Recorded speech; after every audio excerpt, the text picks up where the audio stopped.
All right, question 42.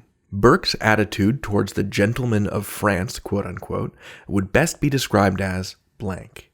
This is an analyzing point of view question, and usually we can get pretty far with these if we can identify whether the attitude of the person towards the thing in question is positive, negative, or neutral. So let's see if we can do that here.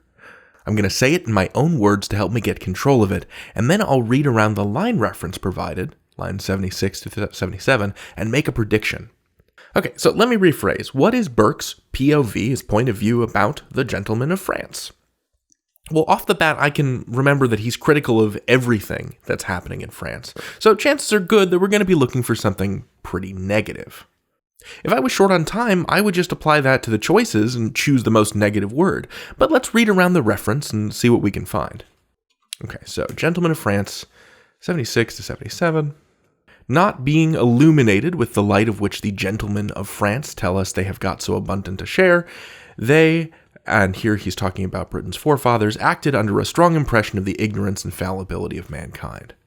All right, so this may be hard to see, but like I mentioned in the active reading video, I'm detecting a strong note of sarcasm here. And I hear you say, what? Sarcasm? Were people really sarcastic in 1790? And yeah, they were. This is one of the biggest pieces of advice I want to offer here. You should always be ready for the possibility that you're reading something that is meant to be funny or sarcastic. This is true of literature passages especially, but it's also true with these history passages. So that's informed by what I remember from the whole passage, right? This reading of sarcasm, but there are a couple of clues right here. I remember Burke is basically criticizing the French throughout the whole passage. He says at the end of the second paragraph that the National Assembly's errors are fundamental. Let me find that. Yeah, their errors are fundamental, right?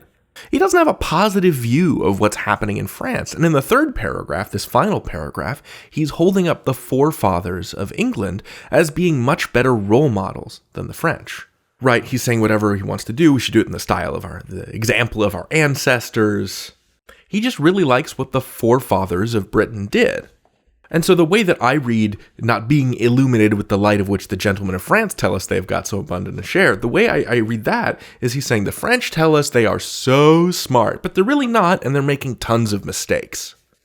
And so with that, I can take negative back to the choices. We're definitely thinking about a negative connotation here.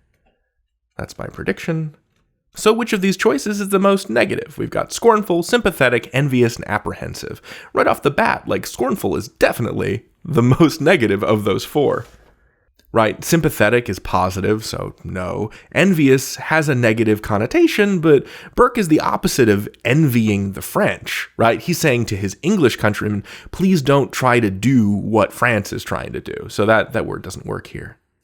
Apprehensive means worried about the future. It's a negative word, right? Worrying isn't positive.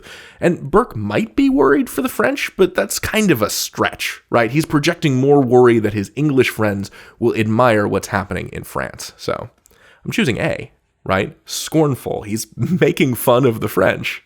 The thing that allowed me to do this difficult question quickly was my reading step.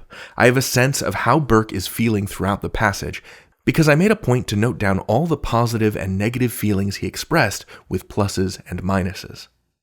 Another important tip I'd like to point out here is that the answer to this question isn't really located right next to this line reference. If we just looked at these lines, we might not get the sarcasm. Sometimes line references and questions refer to ideas, individuals, and groups who are discussed in one place in the passage, while the evidence you actually need is somewhere else. So be sure to think about how lines interact with the rest of the passage. The pre-work that you do before you get to the questions is going to save you time and effort, and any time you save up is going to come in handy on test day. Good luck out there. You've got this.